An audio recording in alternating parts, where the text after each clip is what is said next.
Ai de mim, ai me provocações. Tem que começar com um grito grego mesmo, sabe? Ai me provocações, meu Deus do céu.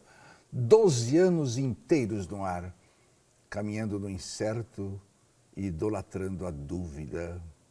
Agora, ano 13.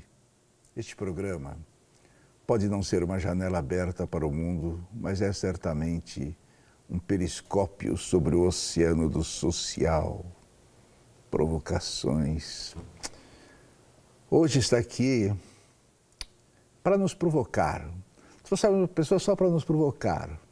Ele saiu de Alagoinhas, Bahia, para o Brasil, da miséria do nosso terceiro mundo para o centro do sistema.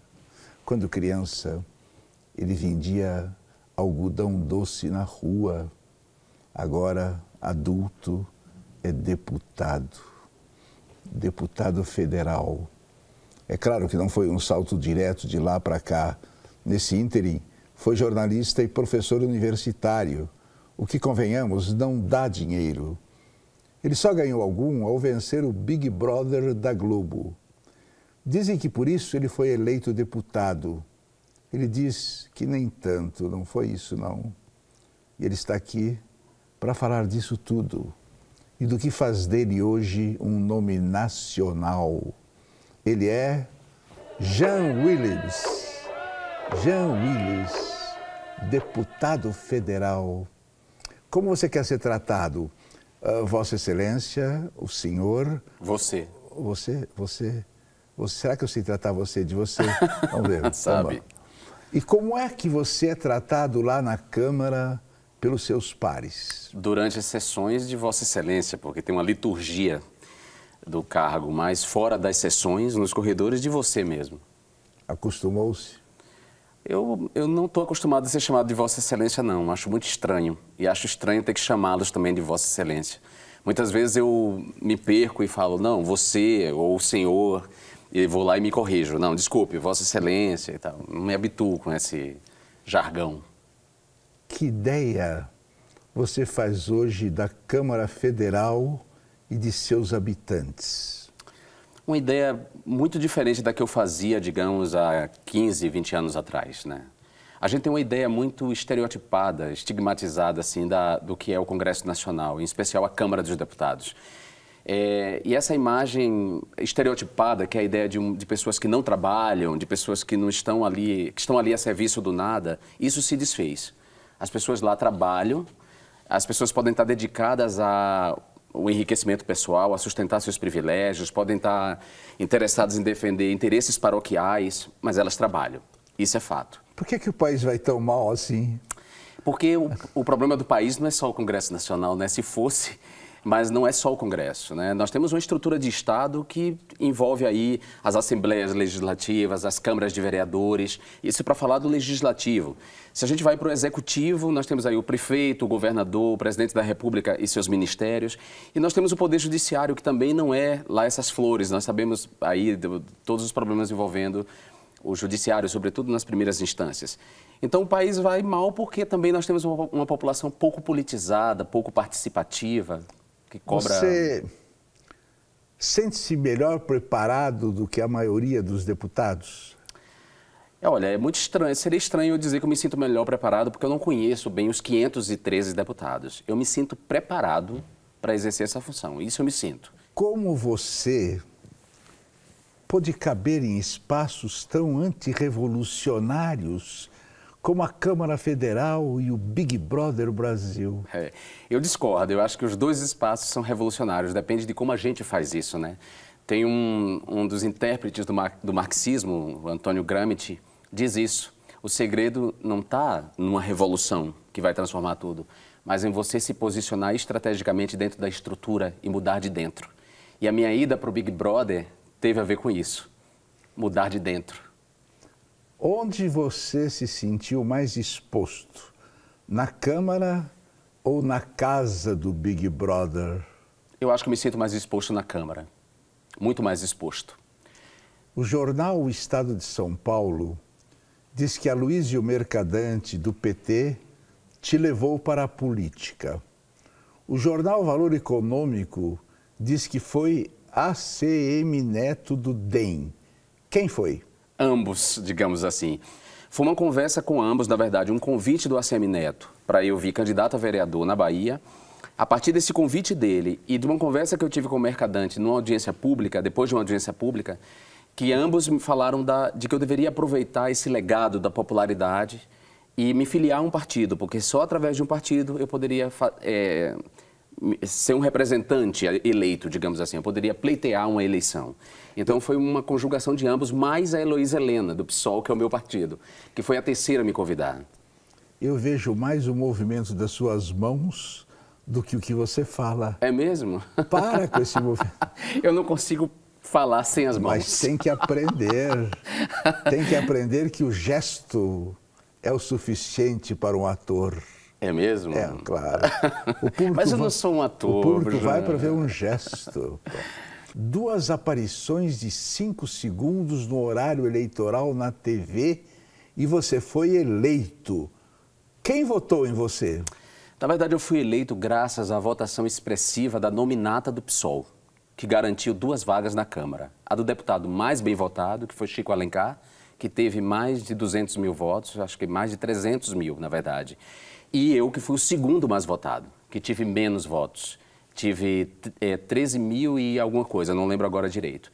Então, na verdade, eu fiz uma campanha invisível, minha campanha não existiu. As pessoas só souberam que eu estava eleito, só souberam que eu era candidato quando eu já estava eleito. Jean Willis, o primeiro deputado federal da história a se declarar homossexual. Seu ato não estimulou nenhum outro deputado? Antes de mim teve o Clodovil Hernandes, que foi deputado e era homossexual assumido. A diferença entre eu e o Clodovil é que o Clodovil era um homossexual assumido, mas ele não encampava essa bandeira da luta pelos direitos humanos da população homossexual, LGBT, digamos assim. Na época era mais difícil. Não era mais difícil, não. É porque era uma opção dele. Com todo o respeito que eu tenho a ele, o Clodovil tinha muita homofobia internalizada. Ele não se gostava como homossexual. Por ele seria heterossexual. Acho que você conheceu outro Clodovil aí. Há outros? Não há outros. Não há outros assumidos. Você disse um dia que 60% dos deputados se servem de prostitutas. Então você deve saber mais coisas. Quais coisas? Eu não sei muitas coisas, não. Eu fiz essa afirmação, foi durante uma entrevista, quando eles me perguntaram se os deputados votariam no projeto Gabriela Leite, que é o projeto que regulamenta a prostituição. É um projeto para contemplar, sobretudo, os direitos das mulheres prostitutas, enfim. E eu falei, não, eu acho que o Congresso acho que a Câmara dos Deputados vai votar sim, até porque 60%, eu diria que 60% daqueles homens já fizeram uso dos serviços de uma profissional do sexo. Então, eles vão querer votar, eles vão querer aprovar um projeto que permita que eles usufruam desse serviço em segurança jurídica. Então, essa foi a minha afirmação. Eu não sei mais coisas que isso, não. Mas a relação dos deputados com a prostituição, quer dizer, com os serviços sexuais prestados lá em Brasília, todo mundo conhece isso. Já saiu em várias matérias sobre essa relação. Então, negar isso é querer tapar o sol com a peneira. Como seus pares reagem ao te ver no plenário com um botão LGBT na lapela direita e o escudo de deputado na lapela esquerda? Eles não reagem muito bem, Abujamra. Não reagem, na verdade, mas nem pelo botão LGBT. Eles não reagem pelo fato de eu estar lá, né?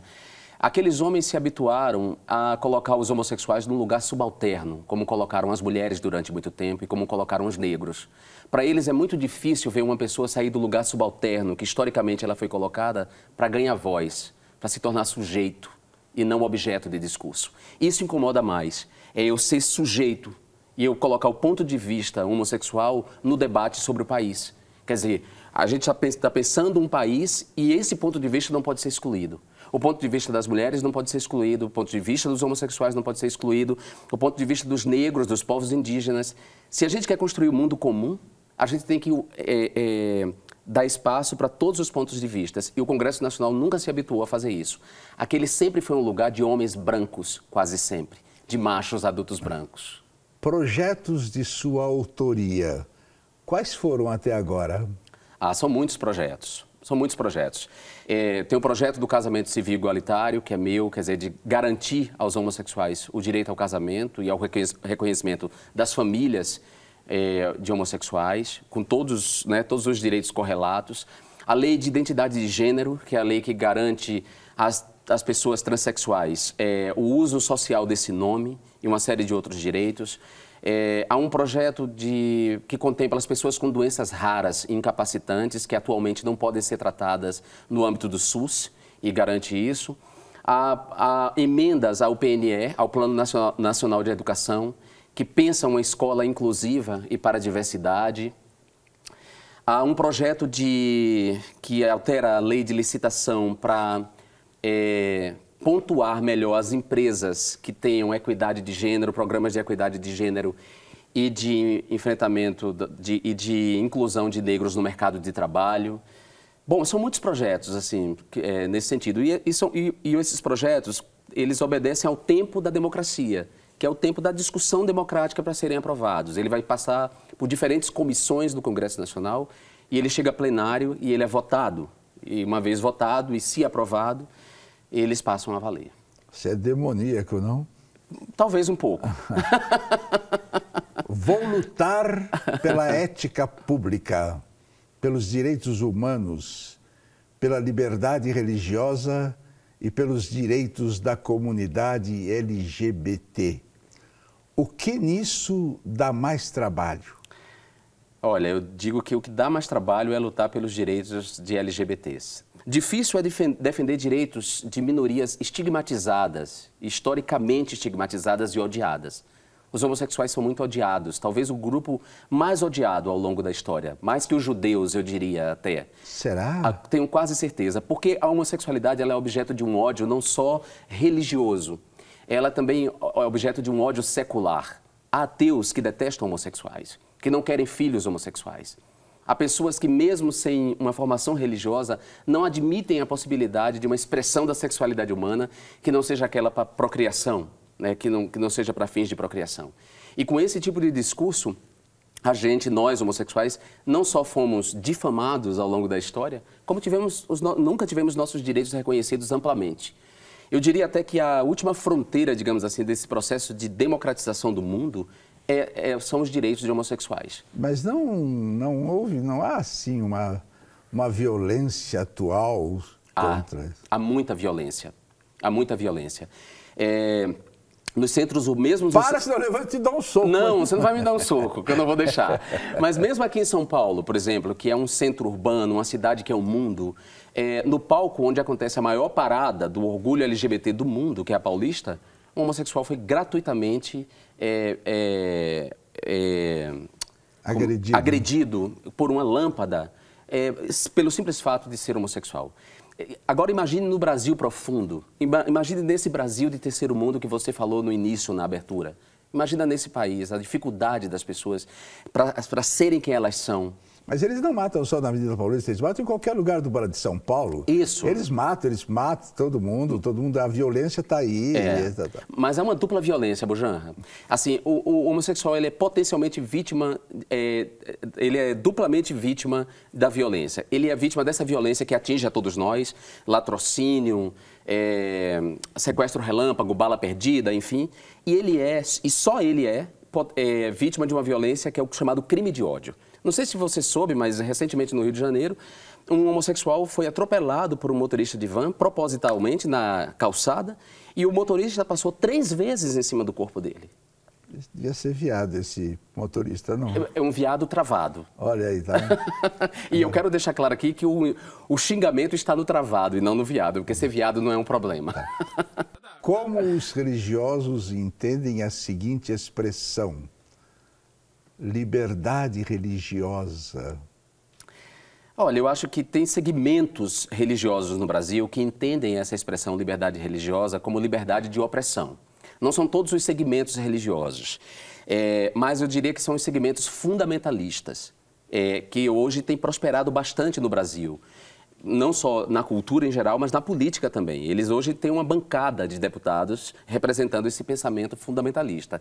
Esses interpretam a liberdade religiosa como liberdade de oprimir minorias, de oprimir, inclusive, religiões minoritárias. O candomblé e a umbanda sofrem muita perseguição amparada, quer dizer, uma perseguição amparada nessa liberdade religiosa. E como você entende isso? Olha, por mim, liberdade religiosa é um exercício de espiritualidade, de relação com o sagrado. E a gente tem que respeitar que a relação com o sagrado, ela pode ser de diversas formas, se expressar de diversas maneiras. E não há, por exemplo, portanto, hierarquia entre essas relações com o sagrado. E a gente tem que respeitar, inclusive, quem não tem relação com o sagrado, quem não crê no sagrado, quem não tem relação com metafísica, quem é absolutamente racional, ateu e que não acredita em nada. A gente tem que respeitar, inclusive, essas pessoas. A Comissão dos Direitos Humanos pode ser considerada já uma causa perdida? Eu acredito que sim.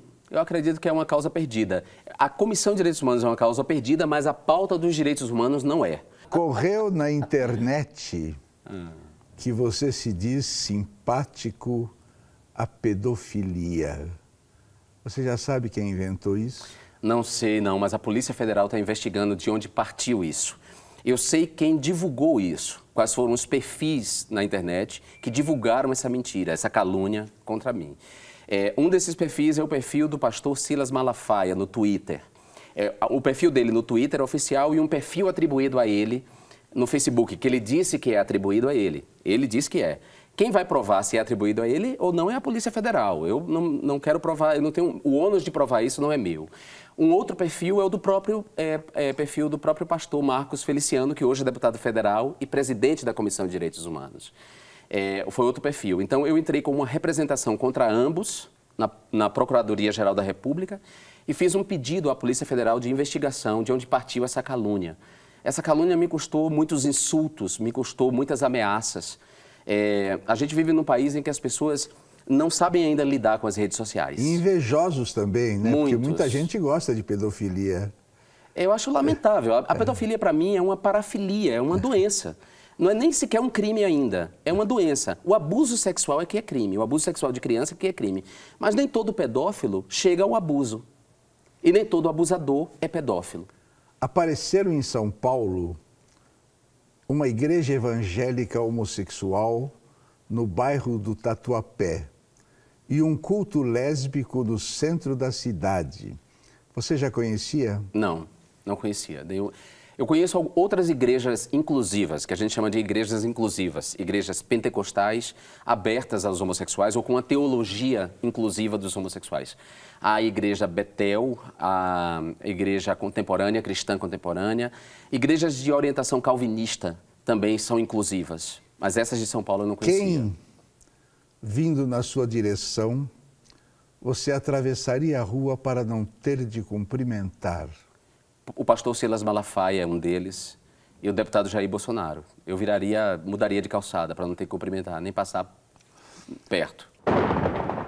Eu não sou preconceituoso não, porque cada um tem a sua vida e faz dela o que bem entender. Agora, se a pessoa optou por esse lado aí, de ser assim, de amar, de gostar de um outro homem, se ela achar um outro que vai amar ele também, deixa que seja assim. A mulher é a mesma coisa. Uma coisa que eu não sabia e eu fiquei incrível. Aquela menina, Daniela Merques, um dia desse ela veio na televisão e se pronunciou, que disse que tinha arrumado uma esposa. E ela é vó já, diz que ela já é vó, né? Aí fica uma coisa assim meia esquisita, porque como é que pode? Uma artista, uma cantora, ela poderia manter isso em sigilo, escondido, por debaixo dos panos, porque tem neto, já tem as filhas. Agora como é que a filha, pô, a minha mãe me teve, e como é que ela é um homem? para ter arrumado uma esposa. Ficou um negócio meio desagradável, sabe? Não tenho nada contra a vida dela, né? Mas se ela se pronunciou assim, eu acho que pegou um pouco meio mal para assim, o ser que ela é de artista, né? Então ela deveria ter mantido isso, eu acho, no meu sentido. Eu não sou preconceituoso, não. Quem fez maior mal ao mundo? Os preconceitos, a religião ou os bancos? Eu acho que os preconceitos, a religião e os bancos estão muito associados, eles não estão separados entre si, não. Só para a gente saber que existe, por exemplo, dentro do Vaticano, um banco do Vaticano que foi acusado recentemente de servir de paraíso fiscal, está aí a prova de que religião e bancos podem juntos fazer mal ao mundo. E quando eu digo que a religião faz mal ao mundo, eu estou fazendo aqui uma distinção com as pessoas da religião como instituição, distinguindo a religião das pessoas religiosas. Você é religioso? Sou uma pessoa religiosa. Traduza isso. Eu tenho uma relação com o sagrado. Eu não acho que a vida seja só essa relação material que a gente tem aqui. Não acho que a vida também acabe aqui. Eu tenho uma religiosidade, que é uma composição da herança católica, com as religiões de matriz africana para as quais eu me abri, com pitadas de ateísmo, com pitadas de budismo. Eu tenho uma religiosidade, entendeu? Como é que você gostaria de morrer? Como é que eu gostaria de morrer? Velho. Bem velho. Cercado dos meus livros. Aqueles negocinhos assim, no hospital. Não, eu gostaria de morrer como minha avó morreu. Minha avó Rosa, mãe do meu pai. Ela foi se deitar e não acordou. Não será igual. Jean, caso haja reencarnação, como e onde você gostaria de voltar? Caso haja reencarnação, eu não gostaria de voltar para aqui. Eu gostaria de voltar para um outro estágio da humanidade, se é que existe. Um outro estágio da existência que não tivesse que lidar com a injustiça no mundo, não tivesse que lidar com os preconceitos, com a divisão entre os homens, com as guerras religiosas, não tivesse que lidar com a depredação do planeta, com o uso parasitário que boa parte de nós fazemos dos recursos do planeta. Qual pergunta você gostaria que eu tivesse feito, mas eu não fiz? Uma pergunta que você... Você é um cara muito voltado para uma cultura de elite. Eu talvez esperasse que você me perguntasse, a partir da minha experiência com o Big Brother, sobre essa distinção cultural que separa o que é de bom gosto e o que é de mau gosto, por exemplo. Inclusive na televisão. E qual seria a pergunta? A pergunta exatamente eu não sei qual seria, mas o tema eu achei que poderia entrar. Então responda. Então responda a pergunta? Olha, eu acho que distinções culturais foram feitas para sustentar privilégios. E acho que não há vazio de cultura onde a gente pensa que pode haver. Agora, é claro que as pessoas pobres, que nasceram na periferia e que não têm acesso aos bens culturais de elite, podem ter, mas conjugando com o seu próprio saber cultural, com sua própria cultura, e mais que isso, não colocando hierarquia entre eles. Jean Willis, o que é a vida? A vida é um hiato fantástico entre nascer e morrer. Tá bom, então me dá um abraço, que a única coisa falsa desse programa é o abraço. Ele fotografa, não sairá nunca nos jornais, a não ser que você morra ou eu.